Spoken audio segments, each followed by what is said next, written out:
I'm going to share with you a little bit about the 3 big misconceptions that we find when planning a virtual event.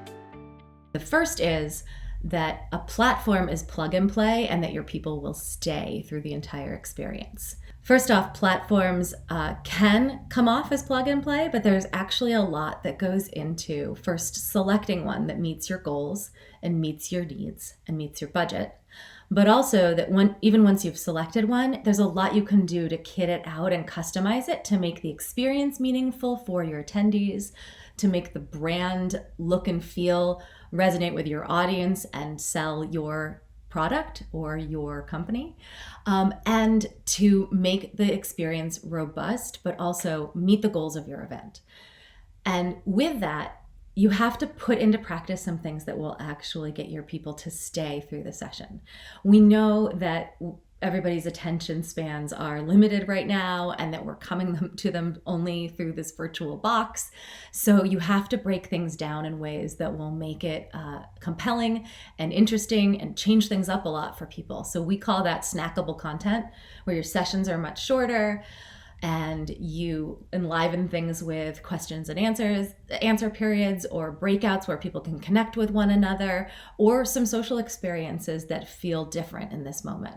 The second big misconception is that the only big cost is the platform. And while it's true that some of these platforms can be really expensive, there's a lot more that goes into a successful virtual event than simply the platform itself. Some of the other big costs that come into play are the production team that supports putting your content up during sessions, supports making your speakers prepared before the event, making sure their technical setup is going to support them, that their internet's not going to go down in the middle of their session, or that they're lit properly, that they know how to talk to the camera, but also just to make sure they're prepared before they get thrust on that virtual stage. And then to switch between all of those components. There's a lot that goes into that behind the scenes. Another big cost is when you try to do something social that can include shipping things to your attendees, like cocktails that they're going to make together during the event.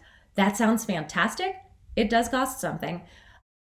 The third misconception is that planning expertise is no longer required.